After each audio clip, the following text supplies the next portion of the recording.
Hey guys, Mike back with you. One of the questions we're always asked is, hey, when is a review course going to come to my area? The best resource for you is to check FlightBridgeED.com. Courses are being updated almost daily. If there's not one coming next to you, guess what? We've got the fully accredited online university where you can take courses from FlightBridgeED, FoamFrat, and the list goes on. So check out FlightBridgeED.com today for more information. The content of this podcast is based on medical fact and evidence-based practice from credible authoritative sources, but is not a substitute for your institution's policies, procedures, common sense, or good judgment. The views and opinions are those of Eric Bauer and FlightBridgeED in their entirety.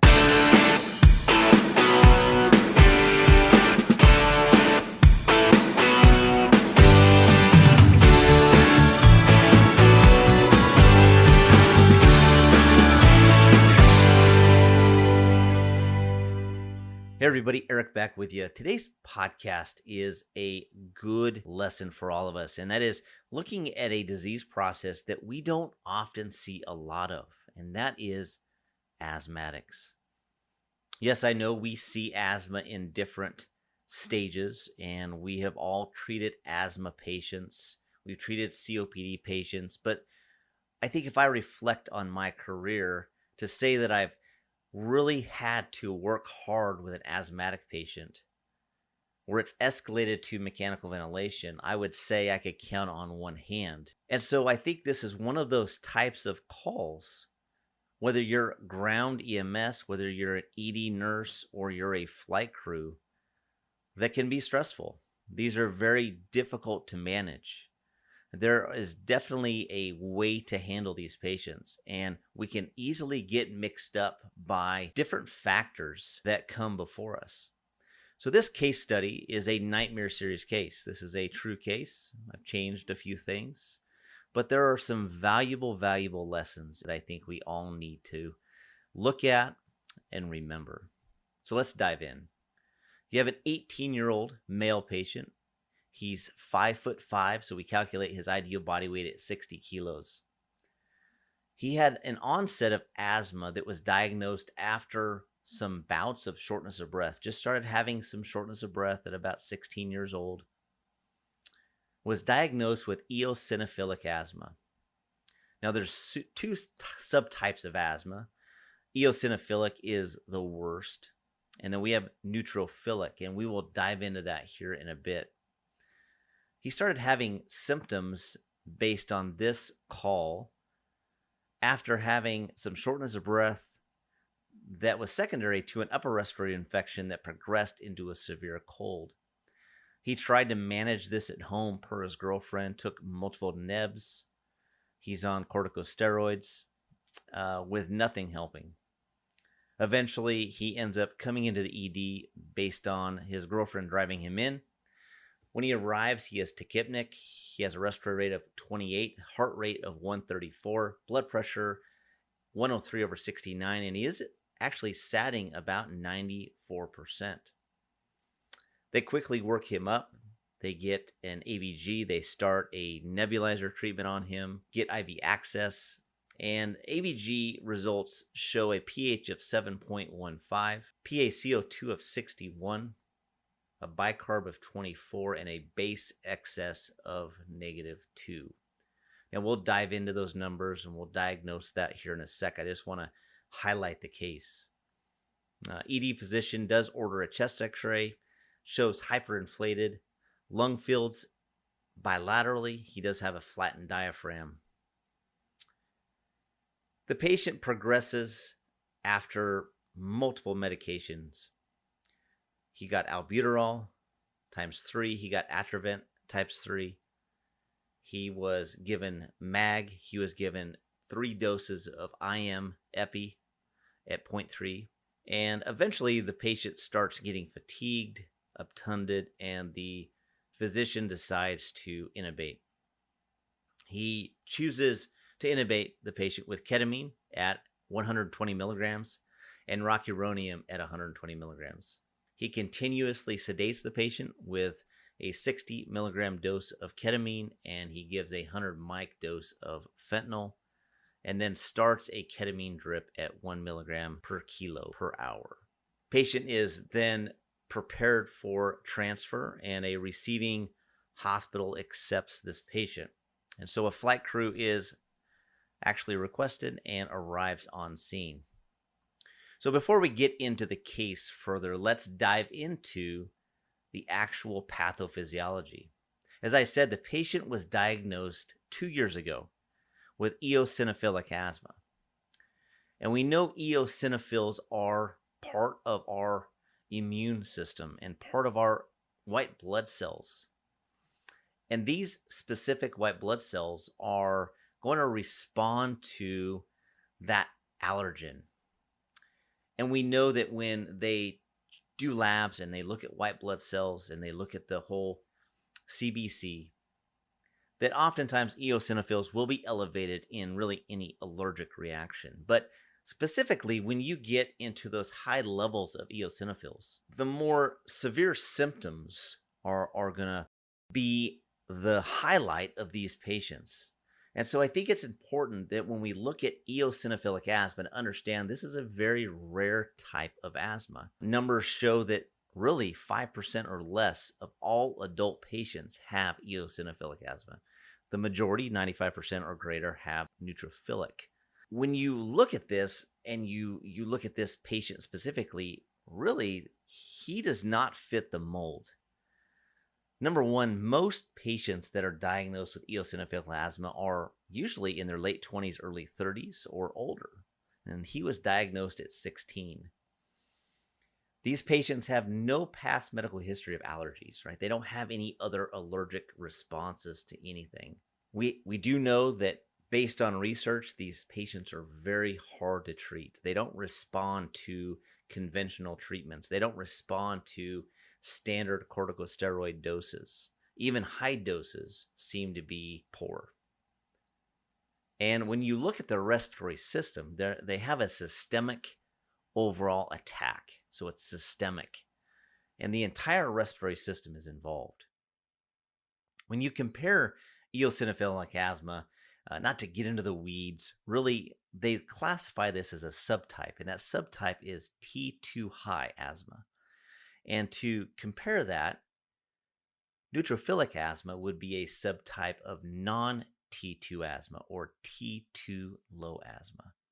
So this patient has a confirmed diagnosis of eosinophilic asthma.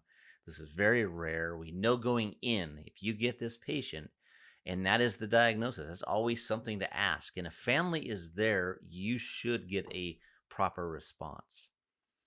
And they should know what type of asthma these patients have. I think the thing to look at is that's going to give you some type of indicator that this patient is probably going to be difficult to treat. They're not going to be really responsive to conventional treatments. It's going to take a lot more to get them to turn around. So when we look at this case and we dissect this case, the first thing I want to dive into is, remember, this is that obstructive lung pathophysiology. If we dissect his vitals, right, he's tachypnic when he comes in. He's got an end-tidal CO2 of 50. He's got an SpO2 of 94%, blood pressure 103/69, heart rate of 134. So the tachypnea is making the problem worse. We know these patients become very restricted. Airway caliber decreases.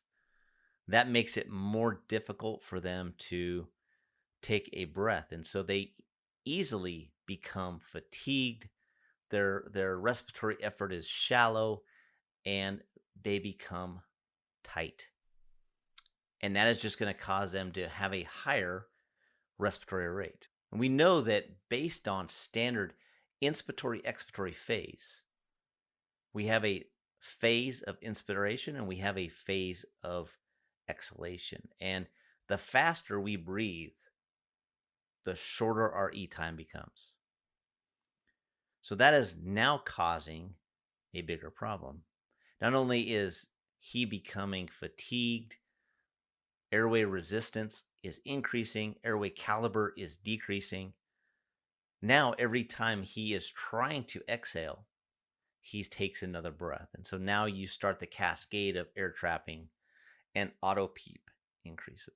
When we look at the SpO2, 94%, you're probably saying, well, that's not that bad. And that's very, very true. Why is this patient satting still appropriately? Well, remember, this is a ventilation failure in the very beginning stages.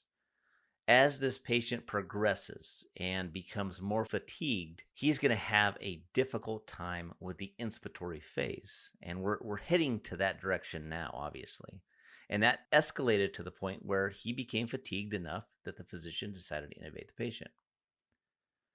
That's where you're going to start having limited gas flow through the alveolar membrane, and your SpO2s will start dropping. And that is going to be a factor of simply not moving volume. So I think that is a big lesson that we're going to dive into further in this case, is we often classify these patients as a exhalation failure patient. But this is a twofold problem. And the first section of that is that inspiratory failure. Eventually, the inspiratory failure is just as big of a factor.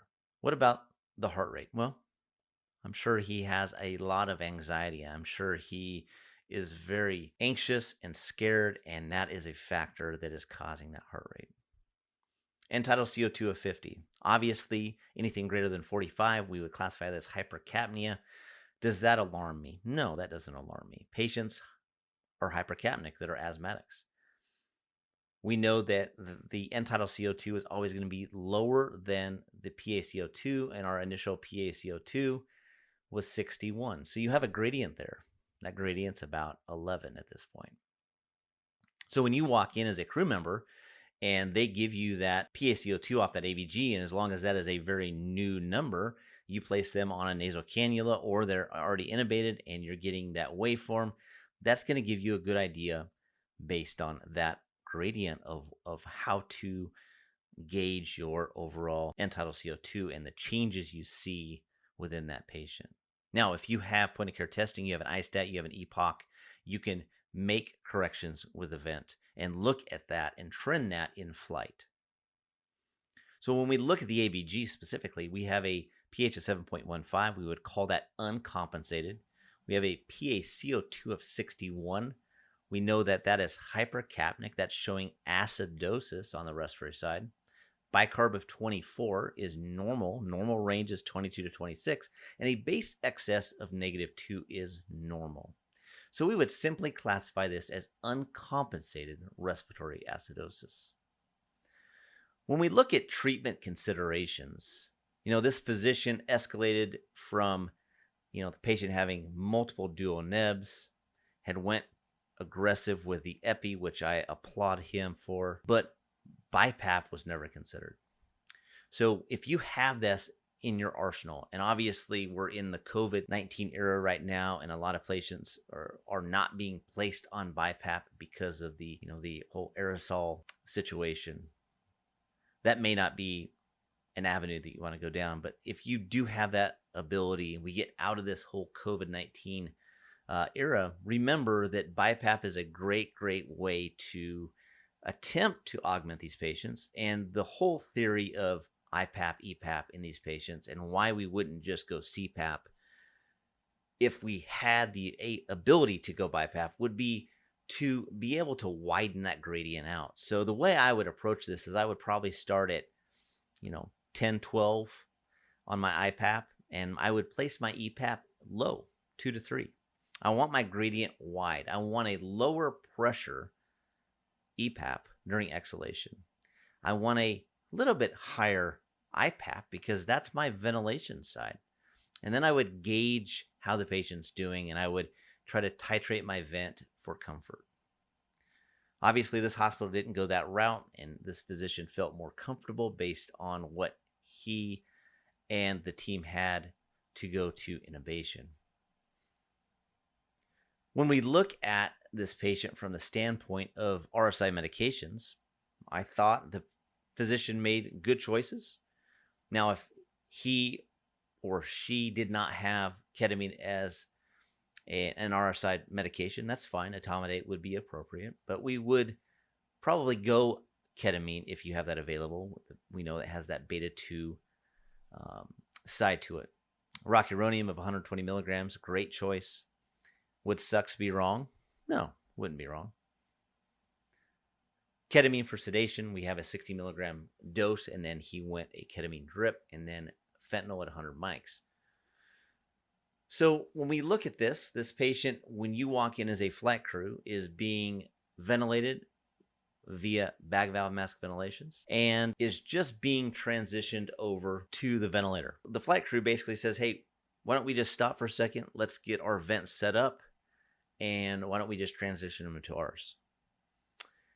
The initial vent settings are these. They opted to go with pressure control ventilation.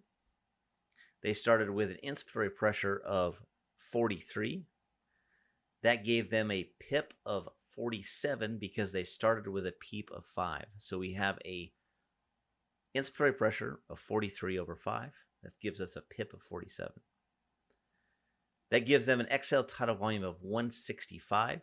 They set the respiratory rate of 14. They have an ID ratio of 1 to 4. And the rise time on this vent defaults at 4. They reassess vitals. Heart rate of 124. Blood pressure now is 96 over 60. 93% SpO2. End tidal CO2 now is 66. And respiratory rate, as we said, is 14. What do you see wrong with those vent settings? Are those vent settings appropriate? I want you to ponder that.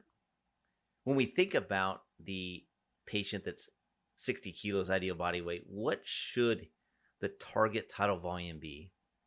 Well, if we use the 6 to 8 mils per kilo, that target tidal volume should be 360 to 480. So that should be one of the first things that you think about is, hey, our exhale tidal volume is awfully low, 165 mils. And that is obviously going to cause the end tidal CO2 to increase. There's some other reasons why that end tidal CO2 could be as low as it is. I mean, we are generating an overall PIP of 47 to get that VTE at 165. What is going to be the correct way to deal with that? I want you to think about, is it appropriate to use a PEEP of 5 on these patients? If you've read either of our books, the first book, Ventilator Management, A Pre-Hospital Perspective, I highlight a study that was done by Cleveland Clinic where they actually used the concept of narrowing and bringing up that PEEP to 75% of our auto PEEP. Well, remember, I've never given you an auto PEEP. We don't know what that is at this point. And essentially the thought process there is you're narrowing that critical opening pressure. You're bringing that driving pressure lower. But that is not always conventional, and you don't always get buy-in from everybody. I've spoken to different physicians, RTs. Some agree, some don't. When we think about mechanical ventilation from that standpoint, it's very hard to teach just a standard way to manage these patients because we have multiple ventilators in our industry. A lot of you are using the Hamilton T1. Some of them are using the Revell. Others are still using LTV 1200s or the MV Plus. Some of you are using LTV 1000s. There are a lot of different ventilators out there, and I know a lot of nuances about each one, but to really say, hey, we have to change our rise time on this vent, or we have to tweak it to this number, it's very hard. And so I'm going to speak based on different vents.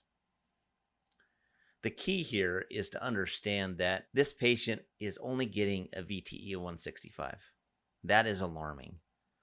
The other thing that may be uncomfortable to many of you is that PIP of 47. We always teach to keep that PIP, if at all possible, at 35 or lower.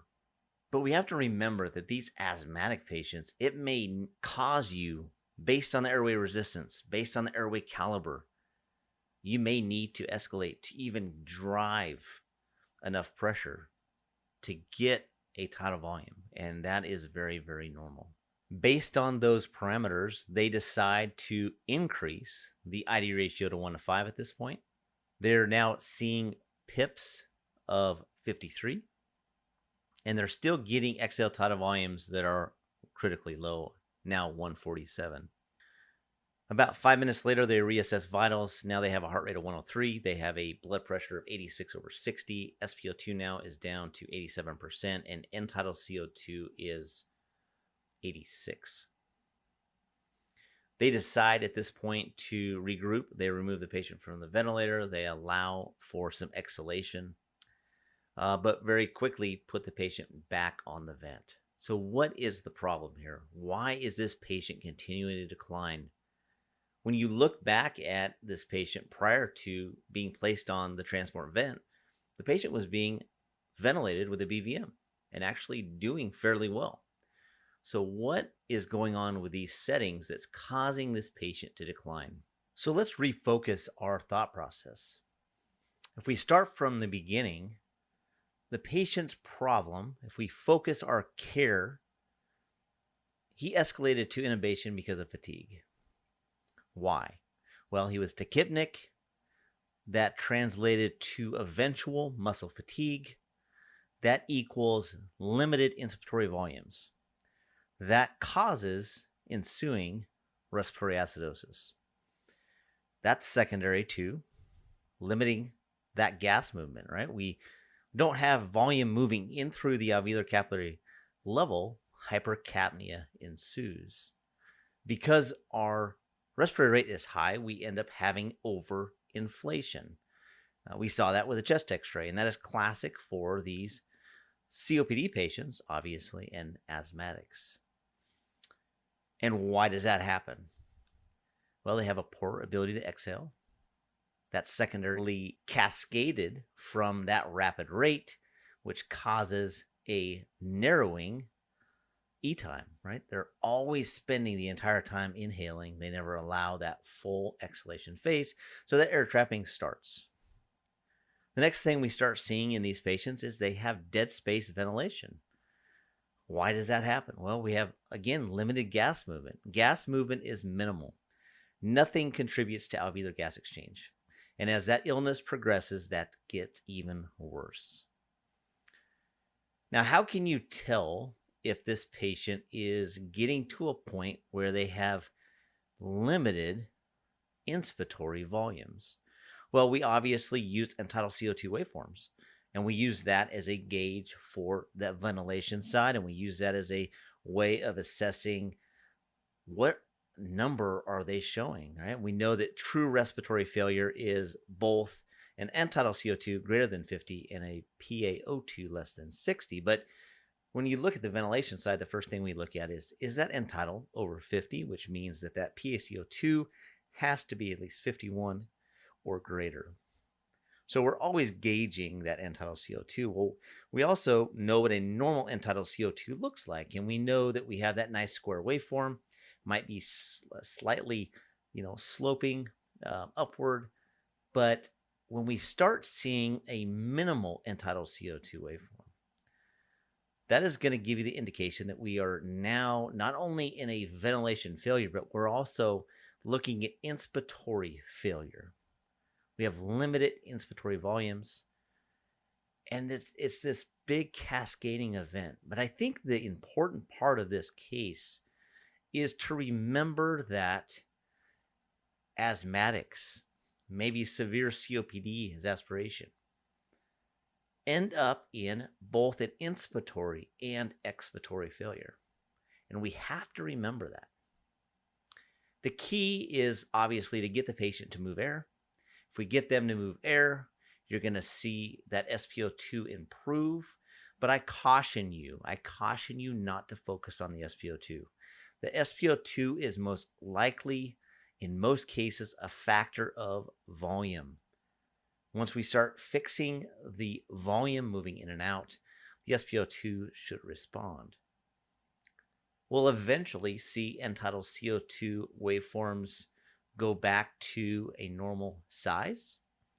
Remember, when you see that shark fin appearance, that is an indication of poor alveolar emptying, but that small end-tidal CO2 waveform in that patient that is tachypnic and obtunded is an indication of that inspiratory failure. When we intubate these patients, and I know we're kind of going back to the beginning, and you escalate to that decision, you have to be thinking about the mechanical ventilation side. And that's the point of this podcast, is to understand that mechanical ventilation, if done correctly, not all these patients obviously are going to be easy, but there are some key areas that we should focus on. So I'm going to go through those key areas, and then we're going to come back to this case. Now, just for purposes of review, let's go back to where we left this patient. After the last reassessment, blood pressure was 86/60. SpO2 was down to 87%. End-tidal CO2 had climbed to 86, and heart rate was 103. Current vent settings, they have a total inspiratory pressure of 48. They have a PEEP of 5. That gives them an overall PIP of 53. Exhale tidal volumes are down to 147. And remember, based on this patient's ideal body weight, their target volume should be anywhere from 360 to 480. And a lot of times these patients do very well at 8 mils per kilo. So let's just say we're going to shoot for the 480 range. Because our end-tidal CO2 has increased from the last reassessment of 66 to now 86, they have opted to increase the respiratory rate. So remember, their initial respiratory rate was 14. And because their end-tidal is getting worse, they decide to increase their respiratory rate. And at the same time, they decide to lengthen their ID ratio to 1.5. And they have not changed or touched the I time. So with that in mind, let's look at the mechanical ventilation side and some decisions that we have to consider.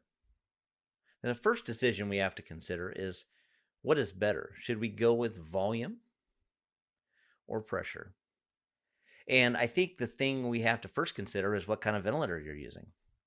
If you're using the Hamilton T1, you know that you are always in a pressure delivery. There are volume targeted modes, meaning volume targeted, pressure regulated, but Hamilton does not have any true volume modes. It is always pressure, it's just targeting a volume. So always understand that. If you're using really any other vent, you have the option of going volume over pressure. So that's why we have to look at this from both sides. So volume, if we start there, what are the pros? Well, I think the pro is, number one, it guarantees your tidal volume. Whatever tidal volume you put in the vent, it's going to guarantee that. A negative to that is it could very well cause barotrauma. You could cause high plateau pressures, possibly. Oftentimes, these asthmatic patients are going to have a fairly high PIP and maybe a lower P-flat. But once that alveolar pressure becomes distended and you have significant air trapping, auto PEEPs increase, that barotrauma potential is there. And that could easily lead to tension pneumothorax. When we go to the pressure side, one of the pros is obviously lung protection. That's one of the things that make us attracted to pressure control. A con, there's quite a few, honestly. You could have a pressure out situation. Well, what does that mean? Every ventilator has a maximum PIP it will go to. The Hamilton T1, for example, goes to 60 centimeters of water. Other vents go to 80 centimeters of water, but really you have to know your specific ventilator. And so you could have a patient that has a PIP that is, let's say that this is the Hamilton. What if you need to generate a higher overall PIP to get a breath? At some point, the ventilator is going to tap out. Well, let's use the Hamilton for example. We know that the upper pressure alarm limit is 60, and it will always terminate the breath 10 centimeters of water below our upper pressure limit level. So that means that you will pressure out at 50. A second con is if you do not understand your ventilator's rise time and how that rise time affects the overall way the breath is delivered, this can cause a problem. Because ultimately, we have to understand we have a small airway caliber. And you really have set yourself up for problems based on the standard, simple approach to that obstructive lung physiology, pathophysiology, I should say. And honestly, guys, I've taught this for years this way to keep it simple. But we're going to take this a step further. When we think about a rise time is essentially the length of time it takes to get there. So we can either get there, meaning the breath is either delivered rapidly, think about a steep ramp, or very slowly, a very gentle sloping ramp. And every ventilator is a little different. So if that rise time is set to a level that doesn't allow for enough time, because again, remember our airway caliber is small. And that means that we have to have enough time to generate a pressure that's going to give a overall volume in pressure control ventilation, right? Because that is compliance based, but we also have an airway that pressure has to pressurize, and that's going to elicit that volume. So if we don't have enough time, that's going to cause an issue. And as I started to allude to, one of the products of just standard simple teaching is, what have we always taught as our starting ID ratio in obstructive lung physiology and pathophysiology is that 1-to-4 ID ratio. Well, when you calculate a 1-to-4 ID ratio at a respiratory rate of 10, let's say for simple math, and that's what I've taught forever, right? And that teaching comes from Scott Weingart as well, is you think about obstructive lung patients, set the rate at 10 to 12 breaths per minute, tidal volume of 6 to 8. As I said, you can definitely go on the higher end. They seem to handle that fine. And set that ID ratio 1-to-4. So at a rate of 10, ID ratio 1-to-4, you're essentially giving a 1.2 second inspiratory phase and a 4.8 second expiratory phase. And that is the thought process. All right, well, I'm going to give 4 times the length of expiratory time than I am inspiratory time. But we have 2 factors. That rise time has to happen within that inspiratory phase. So we want to maximize that. If we start lengthening the ID ratio out even further, let's say we go to 1-to-5 like this crew did, what happens to that I time? It gets shorter. E time gets longer. So now we have less of a time period to inflate that lung. So this is where we have to look at and think about, is this patient specifically, once we get to a late stage, are they an expiratory failure only? Or could you say that this is now a very troublesome inspiratory failure as well, and that we have to consider both phases of our respiratory cycle? So this is where I want you to rethink what you've learned in the past. I've really been thinking about this case for quite some time, contemplating and trying to wrap my head around some of these things, and it makes perfect sense now. When you have a patient that is in this state, they're this tight, airway caliber is small, you have to consider them both in inspiratory and expiratory failure, and you have to protect both sides. So how do we do that? We're still going to set the rate at 10. So tidal volumes are going to be 6 to 8 mils per kilo. Again, don't be afraid to go 8 mils per kilo, respiratory rate of 10. Make it simple. Whether you go volume or pressure, I laid out the pros and cons. This is not a podcast that's guiding you either way. I think the pros and cons speak for themselves. And honestly, the ventilator that you use is going to guide some of that thought process.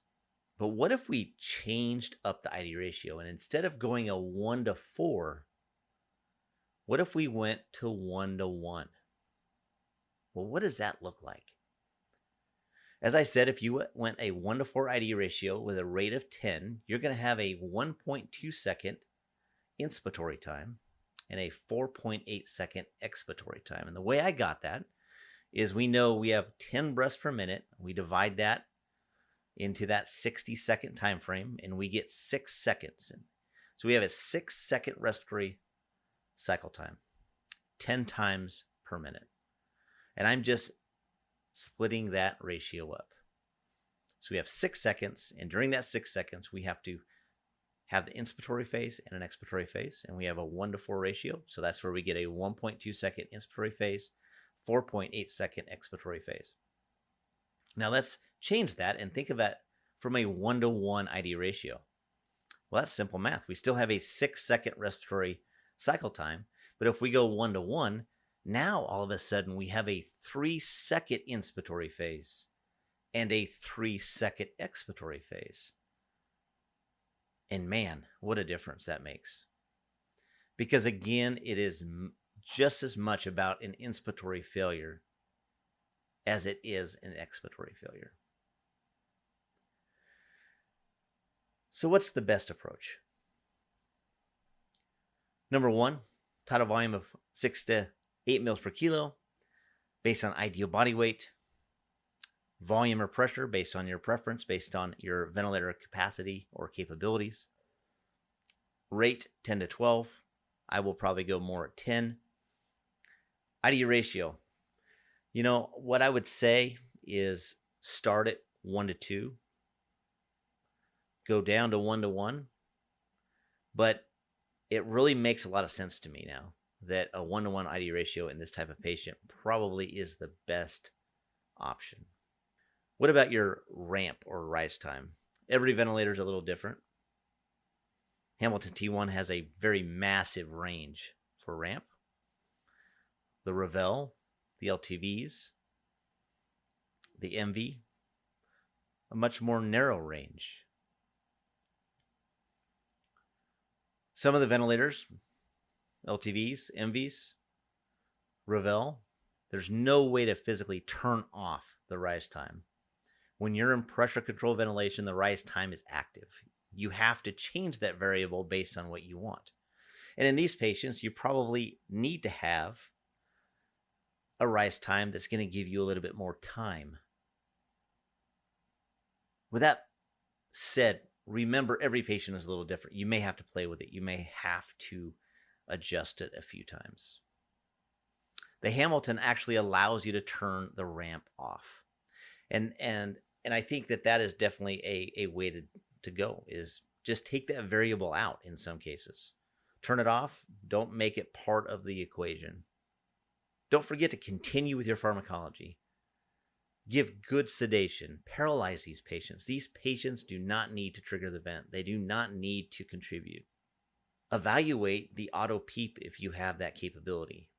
If you notice that your exhale tidal volumes are low, if they started off adequate and are much lower, remember this patient could be suffering from severe air trapping and auto PEEP, and you could have a situation where you have an impending hemodynamic collapse. And so take them off the vent. Place your hands in their axilla and gently kind of push in and help them exhale. So based on that, let's go back to this patient. When we evaluate their settings, again, we have a total PIP of 53, exhale tidal volume of 147, respiratory rate 28, ID ratio is now 1-to-5, rise time of 4, and PEEP of 5. So why do you think they raised the rate? Well, this is a product of early teaching. It's a product of standard ALS teaching. Whether you're a nurse or paramedic, we're taught simple. And I was talking this weekend to some colleagues up in Minnesota, and when we're stressed, when we have stressful situations, we often go back to the basics. We go back to the things that we can recall quickly. And we were always taught, if your patient is hypercapnic, if they're not breathing adequately, what do? Well, they're retaining CO2, so you increase the rate. If a patient is hypocapnic, if they're blowing off too much CO2, what are we taught? Oh, well, they're breathing too fast. Let's slow it down. And we know in critical care that is not the truth. We can't go off of that. And in a patient like this, that is a catastrophic mistake. Because again, we already have an ID ratio 1:5. Respiratory rate now is 28. And so you are doing a very poor job. You think you're doing the right thing, right? Go back to your basics. But what you've done is you've really limited that inspiratory phase. And you already have a very narrow caliber airway, a very high PIP, and you're not getting any tidal volume from that. So here's the key. This patient needs to have some major adjustments. Here's what I would do. I would target that tidal volume of 480. I would turn my rate down to 10. Whatever PIP I get, right? Let's just shoot right now for a PIP of 45. I turn my PEEP off all the way. At this point, I'm turning my PEEP off. I may turn my rise time up if I have that ability. I may turn it completely off if I have that capability. And I'm changing my ID ratio to 1:1. When you consider simple changes, this patient then progresses to a exhale tidal volume of 430 mils within about 10 minutes. So the crew finally made some realizations, and they changed just a couple things. They dropped that rate. They changed the ID ratio to 1:1. Remember, that gives you a 3-second inspiratory phase, 3-second expiratory phase. They turn the PEEP all the way off. At that point, reassessment, 10 minutes later, they have a heart rate of 103. They have a blood pressure of 93/62. SpO2 is slowly coming up. We're right around 90%. End-tidal CO2 is 80. So we're heading the right direction. The thing I want you to really, really remember is hypercapnia is not going to kill your patient. Very, very, very rarely is that a factor. What's going to kill your patient is that inability to move gas, that huge amount of air trapping auto PEEP that's going to decrease your patient's ability to generate cardiac output, right? You're going to be in a hemodynamic collapse situation. That ultimately is what is going to kill your patient. So hypercapnia, it's been shown in ARDS, Amato and his colleagues in that study where they looked at driving pressure is a great example. Yeah, not the same type of patient, but it's still a patient that became very hypercapnic where they decided, hey, we're going to allow this patient's CO2 to climb greater than 100 in some cases, in a lot of cases. And they dropped their tidal volume down to 3 mils per kilo to decrease driving pressure. And once that lung healed, once that lung responded, they slowly increased that minute ventilation by increasing tidal volume and allowed that CO2 to drop. And patients did very well. Don't get so focused in on end-tidal CO2. It is a factor of what's going on, but you can see based on this case, it will drive you to make the wrong choice almost every time.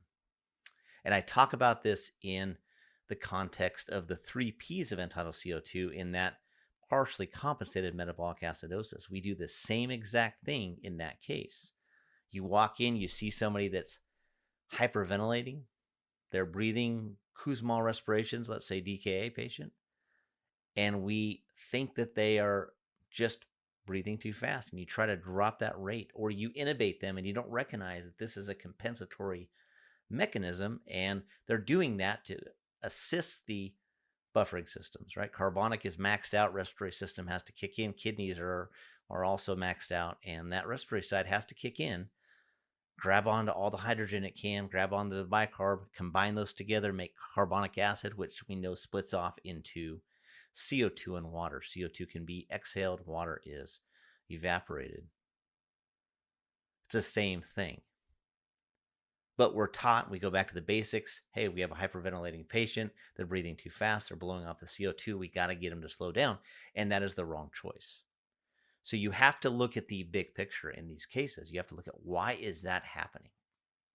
And then understand that this patient specifically, is a very, very difficult, complex patient. And it really is easy to make the wrong choice. Don't forget your pharmacology. Don't forget other medications. Don't forget to continue with standard nebs through the vent circuit. Consider other meds like terbutaline. Think about epidrips.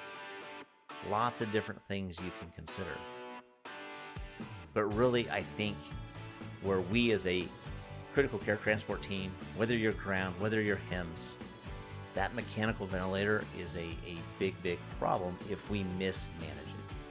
So I hope this was enlightening. I hope this shed some light on some areas that were maybe fuzzy. Hopefully I taught you something new. If you have any cases, if you have any ideas, anything that is an area that you see as a need, please reach out to me, eric.bauer@FlightBridgeED.com, and I will talk to you soon. This has been a production of the FlightBridgeED Podcast, leading the way in pre-hospital critical care and emergency medicine education.